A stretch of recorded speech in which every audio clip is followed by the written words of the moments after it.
Today we're going to talk about something which is so easy to discuss, madaling pag-usapan, pero napakahirap gawin. Okay? We are going to talk about that. And before we go to that, I would like you to see a sad truth. Merong isang malungkot na katotohanan sa buhay ng tao. Ano yan? What truth is that? The truth that not everyone that God forgives will also be forgiving.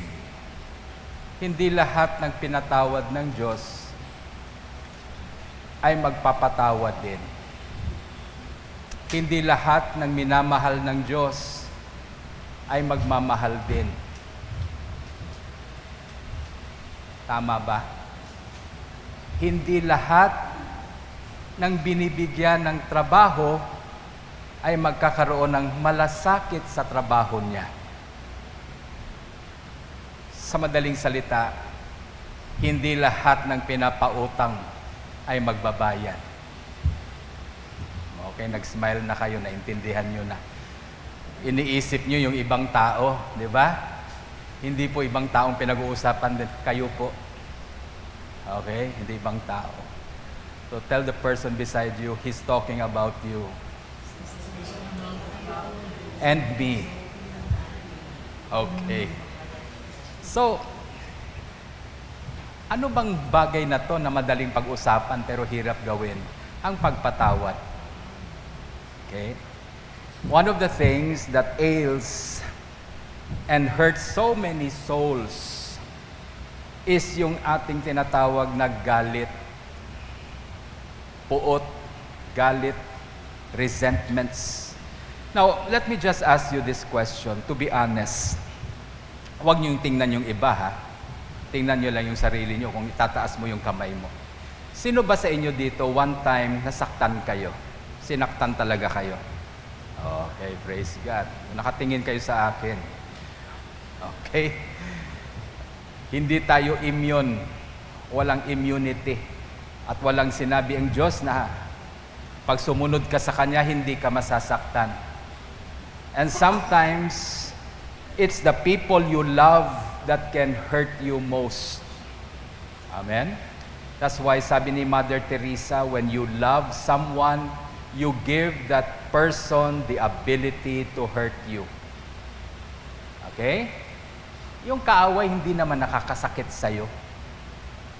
Pag may taong hindi malapit sa'yo, kaaway nga, kahit anong sabihin ng tao na yan, hindi ka masasaktan. Okay? Pero pag yung taong minamahal mo, may sinabing masakit, ay talaga, magdurugo ang puso mo. It's the people we love that can hurt us most. Okay?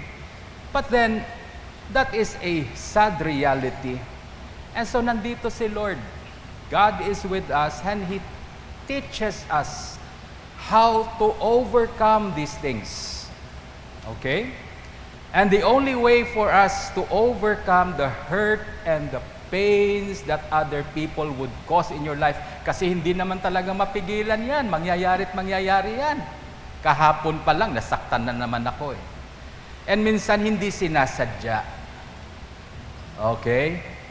May nagsabi sa akin na, Father June, ang tanda na ng mukha mo. Sakit, kasi totoo eh. Diba? Yung sinungaling minsan, hindi yan masakit. Pero yung totoo, yun ang masakit. Ang tanda na ng mukha mo, Father. Hindi niya naman sinasadya. Okay? Nagiging truthful lang yung tao, pero nasaktan na po. Okay? All of us get hurt every day. Merong iba, nasaktan sila ng panahon ng hapon pa. Hanggang ngayon, dala-dala nila yung sakit na yan. Okay?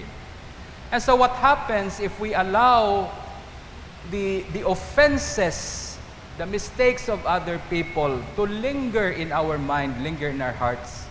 Your life will be defined and molded by the wrongdoings of others. Gusto nyo ba yan? Yung buhay nyo mahuhubog sa kasalanan ng ibang tao. Simply because you don't forgive. If you do not forgive, then lahat ng mali, kasalanan na ginawa sa iyo ng ibang tao, yan ay huhubog ng buhay mo. It will define, it will mold your life. And the gospel today teaches us, don't allow the wrongdoings of others to shape your life, but instead allow the grace and the mercy of God and the goodness of God to establish your life. And the only way to do that is to let go of the many, many hurts na ginawa ng tao sa iyo. Nagpapatawad tayo not for the sake of the people who may have hurt us. We forgive for our own sakes. Because if we do not forgive, the pain and the hurt that is caused by the wrongdoings of other people will continually remain in your life. Kaya tinuruan tayo ni Lord na magpatawad. Hindi para dun sa taong nagkamali at nagkasala sa'yo, para sa sarili mo yan. Okay? Nasaktan ka na nga, masisira pa yung buhay mo. Kaya sinasabi ng Diyos, magpatawad ka na, tama na. Tama na yung nasaktan ka, huwag mo nang hayain yung sakit na yan ay sisira pa ng buhay mo. You've got to let go. But sometimes, nature kasi natin, pag nasaktan tayo, we want to get back. We want to get even. Okay? May utang yan. That person owes me an apology. Diba? Kaya talagang gusto natin, pag may nag-utang sa atin, talagang sisingilin natin. Okay? You owe me an apology and I'll see to it that you pay. Okay? Ayaw natin maisahan tayo. Ayaw natin malamangan tayo. That's why we have that attitude in our life. We want retribution. Gusto kong gumanti. Forgiveness is not about feeling good. Okay? That's why forgiveness is a practice before it becomes a feeling. It's a practice. Ang pagpatawad, hindi po yan feeling. Forgiveness is a practice. And sometimes, pag may nagkamali sa'yo, may nagkasala sa'yo, you practice forgiveness right away, kahit wala pa yung feeling. Nauuna yung pagpatawad. And it's a practice. It's not just a feeling, it's a practice. Anong meron sa first reading natin? What is the Lord trying to teach us in our first reading? Well, our first reading today talks about Joseph, you know? Kilala niyo si Joseph? Mabuti pa kayo, magkakilala kayo. Hindi ko na siya naabutan eh. Okay, so Joseph in the Old Testament. Okay, you are blessed you know Joseph. Okay, I did not have the chance to know him. I know about him. Well, si Joseph, we know what happened to him, you know? God gave him a dream, a vision in his life. You're going to be great. Your brothers will bow down to you. You will be greater than your kuya. Yung mga kuya mo, kasi medyo younger siya eh. Sasabi niya, you're luluhod. Yung mga kapatid mo sa'yo. And so itong Joseph naman, when he saw that, he got so excited. Kinento niya sa mga kapatid niya. Sabi niya, oy, may dream ako kagabi. Okay? Kasi ganyan tayo, pag may dream tayo, kinikwento natin. Minsan merong mga panaginip na wag mo ikwento. Delikado. Kasi baka makakasakit sa kalooban ng iba yung panaginip mo. Halimbawa, sabihin mo sa may sakit, alam mo, nag-dream ako, pumunta ka sa langit. Ay, magagalit to. Diba? So Joseph told his brother, sabi niya, God gave me a dream. Nakita ko, lumuluhod kayo. And the brothers were so angry at him, binenta siya. No? They sold him as a slave in Egypt. And you know what happened? Joseph went through a difficult time in his life. He was sold by his brothers. He was rejected by his family. He became a slave in Egypt. Not only that, nakulong pa siya. All these things happened to him. But then, through it all, yung plano ng Diyos para sa buhay niya, hindi nagbabago. Kahit anong pagdadaanan mo sa buhay, the plans and purposes of God will prevail. Amen? The gifts and the callings of God are irrevocable. Hindi mo pwedeng baguhin yan kahit ano pang circumstansya ang pagdadaanan.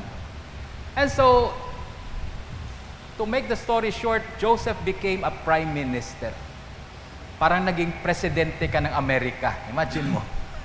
From a slave, a prisoner, he became the most powerful person in the world. Okay, he became a prime minister of Egypt. And eto na nangyari. Yung mga kapatid niya pumunta na doon, no? And walang pagkain sa lugar nila. They went there and Joseph was there. Noong una hindi nila nakilala, then finally nakilala nila. Now, nagkaroon ng family reunion. But his brothers, yung mga kapatid niya, takot pa rin sa kanya. Kahit na tinutulungan na sila ni Joseph, the brothers were afraid, baka gumanti to sa atin. Okay? And true enough, nung namatay yung tatay nila, when their father died, iniisip nila, nako, wala na si daddy. Okay? Wala na si Daddy Jacob. Malamang, etong kapatid natin, na inapin natin, gaganti na to. Wala na yung tatay natin. And so, pumunta sila. Kinausap nila, ito yung reading natin, first reading. Kinausap nila si Joseph. Sabi nila kay Joseph, alam mo, Joe, bago namatay si daddy, etong sinabi ni daddy, patawarin mo yung mga kapatid mo. Okay, huwag kang gumanti. Kaya sabi sa Bible, napaiyak na lang si Joseph. Joseph wept. Umiyak siya. Hindi ko alam bakit siya umiyak. Naawa ba siya sa kapatid niya o inisip niya hanggang ngayon lulukuhin pa ako ng mga nito. 'Di ba? Hanggang ngayon talaga lulukuhin pa rin ako. Alam mo, Joe, nandun kami nung namatay si Daddy. At bilin-bilin niya, kabibilin niya sa amin bago siya namatay, bago nawala yung hininga niya. Sabi niya, tell your brother Joe, patawarin niyo na kami. Huwag mo kaming saktan. At yung sinabi nila. And this is what Joseph said to them, do not worry. Do not worry, huwag kayong mag-worry. Hindi ko talaga kayong gagantihan. Okay? I will not hurt you at all. Kasi yung binalak niyong saktan ako, yung binalak niyong masama para sa buhay ko, ginamit ng Diyos para sa kabutihan ko. Okay? What you meant for evil, God meant for good for me. In other words, Joseph is mindful of what God has done for him. Minsan kasi, pag nasaktan tayo, hindi na natin iniisip yung mga bagay na ginawa ng Diyos para sa atin. We forget about them. Iniisip natin yung kasalanan na ginawa sa atin. But Joseph was mindful of God's goodness in his life. So he told his brother, sabi niya, don't worry, I will not hurt you at all. God has been good to me. God has been merciful to me. I will extend the same grace I received from the Lord, bibigay ko rin sa inyo. He assured his brothers na hindi siya gaganti. Hindi lang yan. He provided for them. Siya ang nag-provide ng pagkain nila and all their needs were met. Okay? When good people do something good to you, what will you do? You do good to them also. When bad people does something bad to you, what will you do? Ba't ang tagal niyo sumagot? Sabi nga nila, pag tinapunan ka ng bato, anong gagawin mo? Hindi, alam ko na yung sasabihin nyo, tinapay kasama ang garapon. Huwag. Pag tinapunan ka ng bato, tapunan mo ng rosas, kasama ang paso. Joke lang. Okay?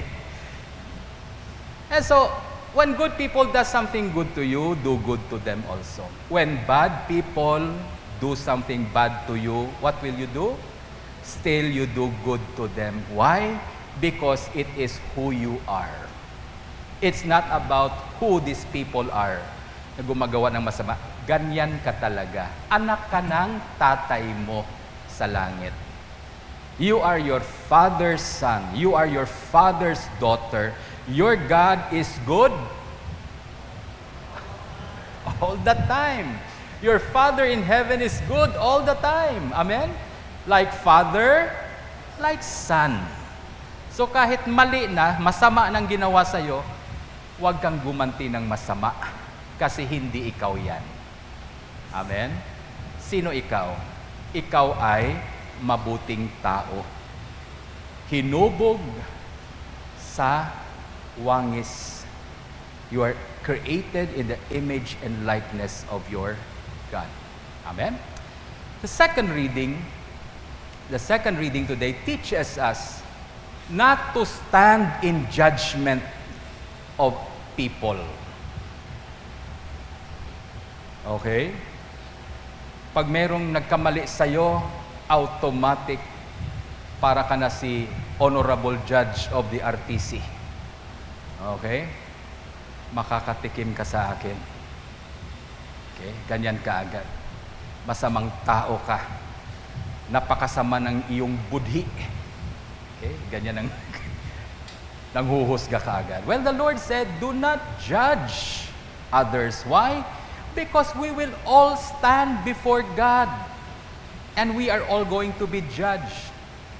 Instead, sabi niya, when someone does something bad to you, extend mercy to them. Why? Because one day when you face God, what you extend to other people, it's the same thing that God will extend to you. God will show you mercy.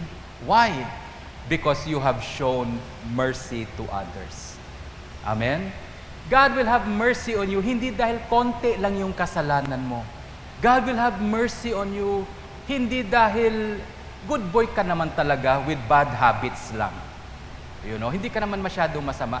God will always have mercy on you on the basis that you have shown mercy to others. What you extend to other people, it's the same thing that God will extend to you on the day you face Him in judgment. Amen? Let's go to the gospel. Ang gospel natin, napakagandang kwento na to. And sometimes, mabuti talaga, once in a while, pag nilaya natin ito, to help us in our struggles sa galit natin. Okay? Sino ba sa inyong erong taong talagang nagagalit ka sa kanya ngayon? Aba, napakabait niyo talaga. Okay, believe talaga ako. Ako meron. I'm angry with someone. But you know, there is a way to deal with that. Huwag niyong patagalin yung galit. Because if you allow anger, resentment to dwell in your heart, one day you will find it hard to forgive. And when you find it hard to forgive, mga kapatid, masisira ang buhay ninyo. It will destroy you. One of the things, ang epekto kaagad, pag hindi ka nagpapatawad, hirap kang mag-pray. Mahihirapan kang magdasal. May mga bagay sa buhay na hindi mo talaga makukuha kung hindi ka magdadasal. Amen? There are so many things in life that you will never have if you do not pray. Sabi nga ni St. James, you do not have because you do not ask.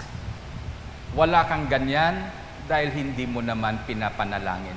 You are not asking from God. You see, if you have unforgiveness, kung hindi ka nagpapatawad, mahihirapan ka magdasal.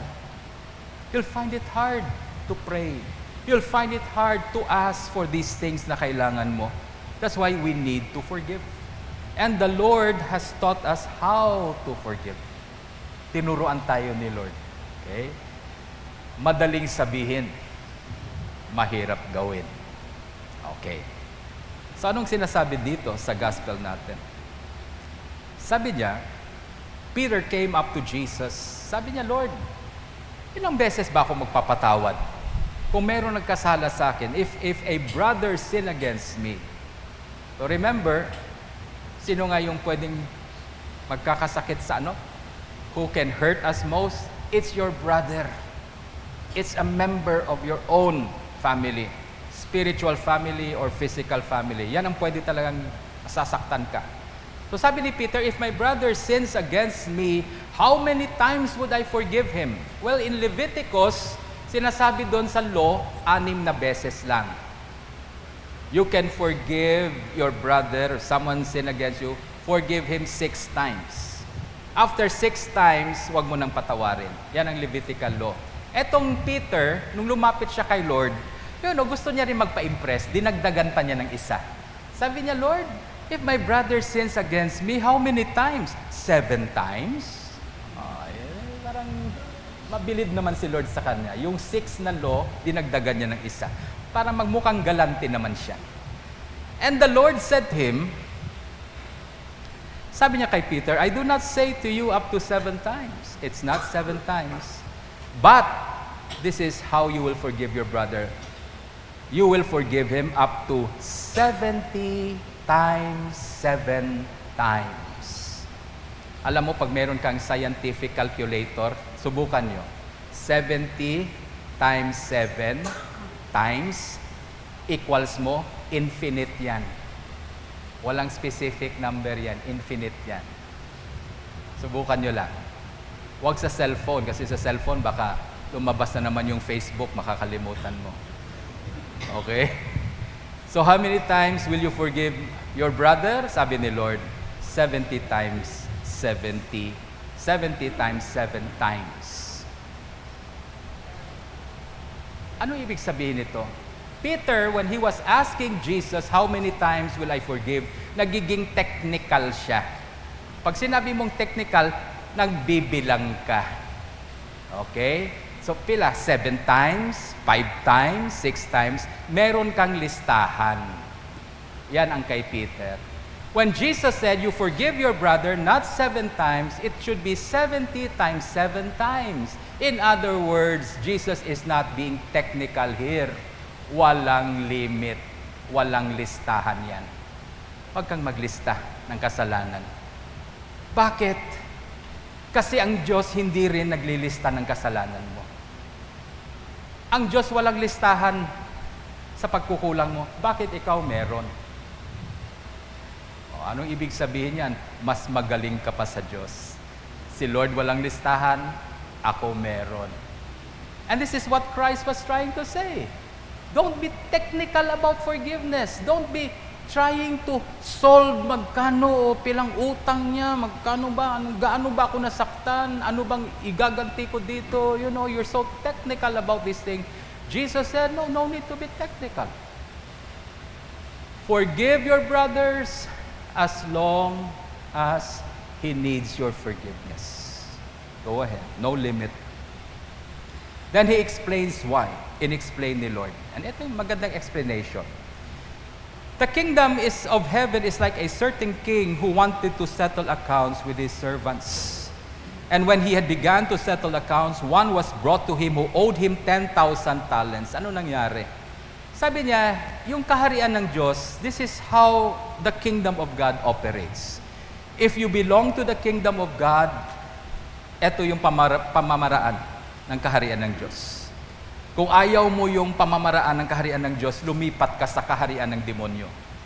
Baka mas magustuhan mo doon. Okay? But if you belong to the kingdom of God, this is how we do things. Okay? The principle. Sabi niya, there was a king. Merong isang hari.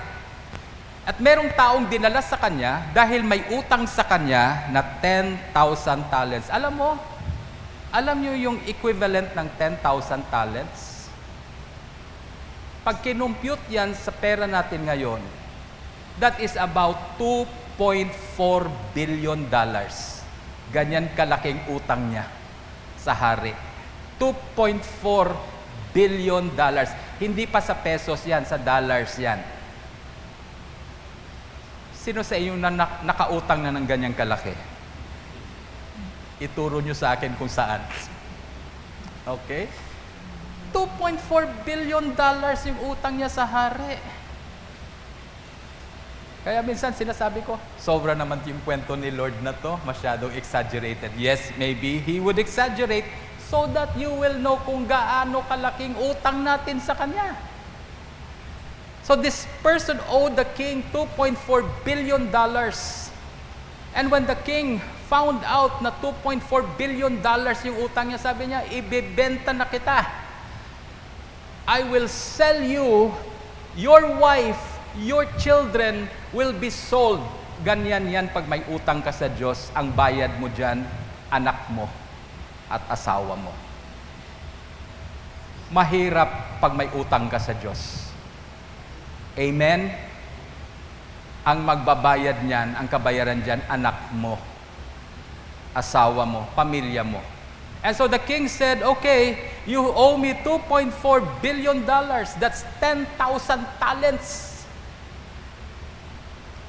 1 talent, ang katumbas niyan is gold. Sa gold, isang supot na gold yan, yung 1 talent. Alay mo yung utang niya, 10,000 talents. Hindi pwedeng bayaran yan. There is no way you can pay that. That debt, yung utang na yan, kalukuhan talaga, hindi mo pwedeng mabayaran yan. There is no way that man could pay $2.4 billion. And so sabi ng hari, dahil hindi mo mababayaran, ibibenta kita. I will sell you as a slave. I will sell your wife. I will sell your children until you are able to pay. Anong ginawa ng lalaki? Lumuhod na lang siya. He fell down at the feet of the king and he started to cry his heart out to the king. Sabi niya, King, patawarin mo ako. Huwag mo nang akong ibenta, huwag mo na ibenta yung mga anak ko. Babayaran ko yan. Oh, kita mo sinabi niya? Babayaran niya. Ay, minsan ganyan sa pautang, di ba? Utang-utang. Ano sabi ng incheck doon? Pag utang-utang, tawa-tawa. Pag singil-singil, away-away. Diba? So, pinautang. Ngayon, sinisingil niya, iyak-iyak na siya. Sabi niya, babayaran ko yan. Huwag mo na kami ibenta. And he started to cry. And the king, sabi dito, very typical of the heart of God. The king had compassion on him. Compassion means you suffer with. Naintindihan ng hari yung damdamin ng tao na yan. Nakuha niya. Kaya di ba pag may humihingi ng pagkain sa atin, bumibigay tayo. When someone comes to you, hihingi ng pagkain, binibigyan mo, di ba? Bakit? Marami ka bang pera? Sobra-sobra ba yung pera mo, nagbibigay ka? Hindi. May kailangan ka rin. Pero bakit ka nagbibigay? Kasi alam mo ang damdamin ng taong mahilab ang tiyan. Naranasan mo yan. Kaya nagbibigay ka. That is compassion. The king had compassion on that man. I do not know kung anong naranasan ng hari. Bakit naintindihan niya yung tao na yan? Lumuhod ang tao, umiyak na lang ang tao. Wala na siyang magawa. Sabi niya, mahal na hari, huwag mo nang ibenta yung mga anak ko, yung asawa ko, babayaran kita, pangako. Pangako sa'yo, ipaglalaban ko yung utang ko. So the king, because of his compassion, ito yung sabi ng hari sa kanya, okay, eto na lang. I cancel your debts. Wow. Do you know what it means to cancel the debts? It is as if wala ka ng utang. Diba? Kinansel ng hari. Wala ka ng utang sa akin. Ako nang magbabayad niyan. Wala ka ng utang. You go. I cancel your debt. Ibang tao, lalo ng Pilipino, pag na-cancel yung utang, uutang ulit. Anong ibig sabihin? Pag wala ka ng utang, pwede nang umutang ulit. Okay? And so what happened was, the king at that moment canceled his debts. Then he went out of the presence of the king. So thank you siya, no? Thank you, king. $2.4 billion. Quits lang. Walang problema. Then he went out from the presence of the king. Paglabas niya, may nakita siyang kasama niya sa trabaho. May utang din sa kanya. He saw a co-worker na may utang sa kanya. Alam niyo magkano yung utang ng co-worker niya sa kanya? 1 denarii. 1 denarii probably is 1,000 pesos. Pesos na, wag na dollars. 1,000 pesos lang yung utang. Naalala kaagad niya yung utang ng tao na yan. Kagagaling pa lang niya sa presensya ng hari. Kakapatawad pa lang sa kanya. Kakakancel pa lang ng utang niya. Ang una niyang naisip, yung utang kaagad ng iba. Etong sinabi dun sa Bible, sinakal niya yung tao. Hindi nga siya nasakal dun sa presensya ng hari. Sinakal niya yung tao. Sabi niya, hoy, ano ka ba? Yung utang mo, 1,000 pesos, hindi ka nagbabayad. Lumuhod din yung tao sa kanya. The same thing, what he did before the king, the same thing, ganun din ang ginawa ng taong may utang din sa kanya. Lumuhod din. At sabi niya, ibebenta ko yung asawa mo. Ibebenta ko yung mga anak mo. Kung hindi mo babayaran yung 1,000 pesos ko. Lumuhod yung tao at sabi niya, Sir, wag naman. Pangako sa'yo, ipaglalaban ko na mabayaran din kita. I will pay that debt. Now, yung utang na 1,000 pesos na yan, malaki ang posibilidad mabayaran yan. Dali lang yan. Okay. Pero alam mo yung ginawa niya?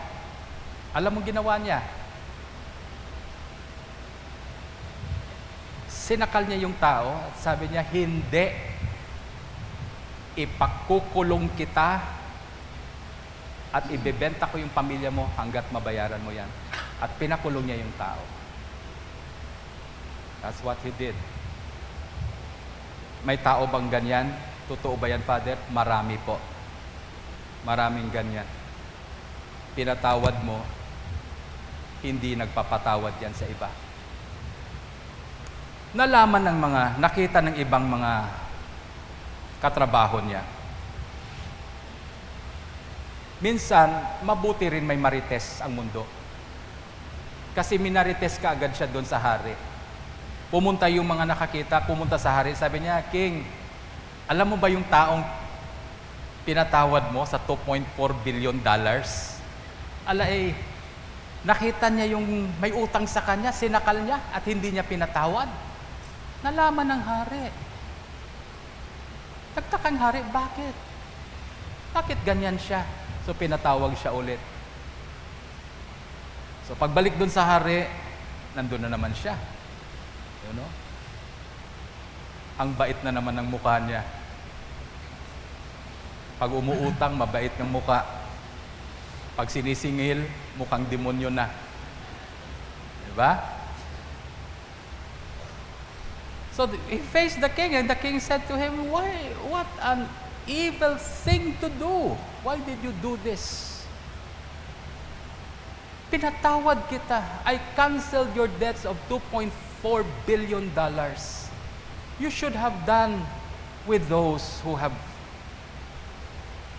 are indebted to you. Dapat yung kabutihan ay pinagkaloob ko sa iyo. Malaki yun. Malaking kabutihan ang pinagkaloob ko sa iyo. Hindi man lang kahit kapiranggot na ibahagi mo rin sa iba. Why were you like that?" And the king was so enraged, nako. Nung nag-utang siya, yung galit ng hari hanggang dito lang. Nung hindi siya nagpatawad ng utang ng iba, yung galit ng hari lumlampas na bubong. And so sabi ng hari, okay, torture him. Dati, Yung utang niya lang, bebenta lang siya. Ito may kasama ng torture. Mas malaki po ang mangyayaring masama sa atin pag hindi tayo nagpatawad. You will suffer more when we do not forgive.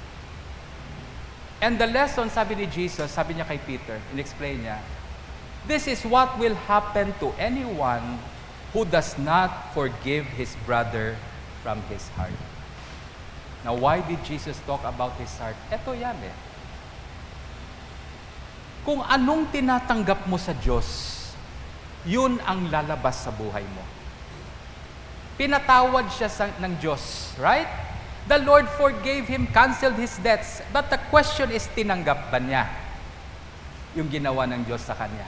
Tinanggap ba niya? Hindi. Bakit? Ibang lumabas eh. Ibang lumabas. Hindi siya nagpatawad sa iba. Why? Even though God forgave him, he was not forgiving because he did not accept what God gave him.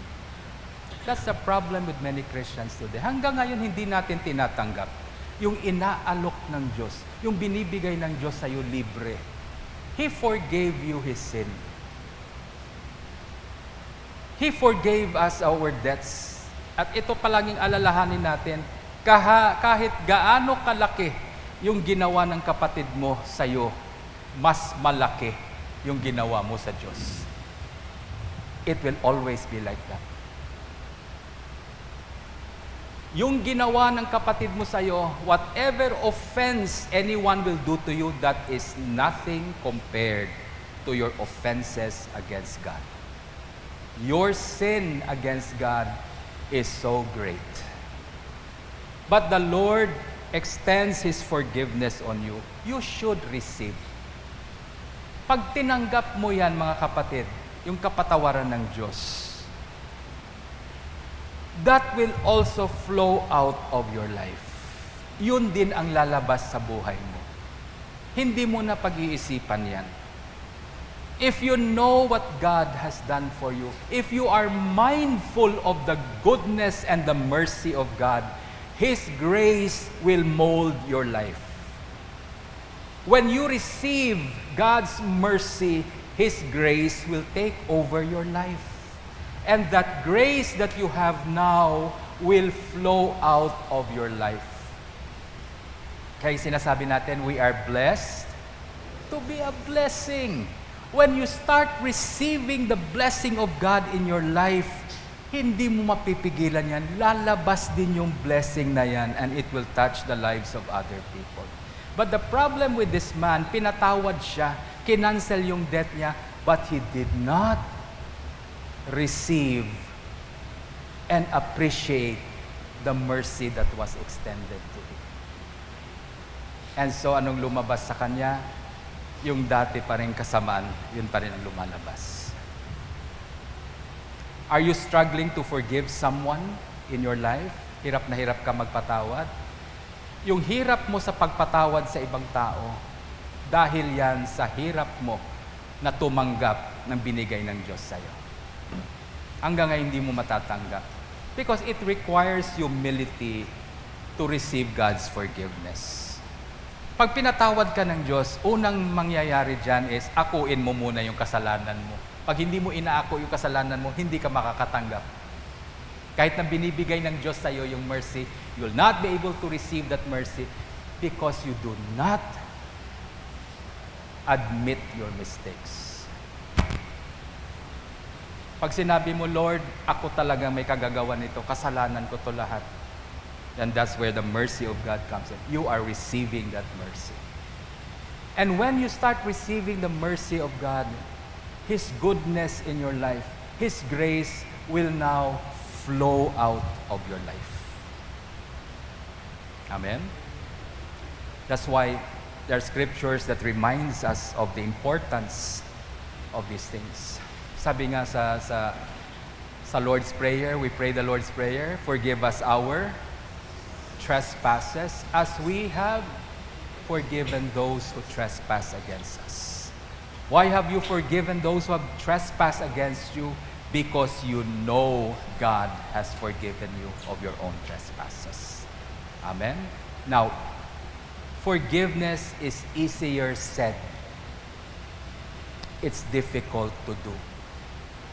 That's why classmate tayo dito in the School of Forgiveness. Classmate tayo.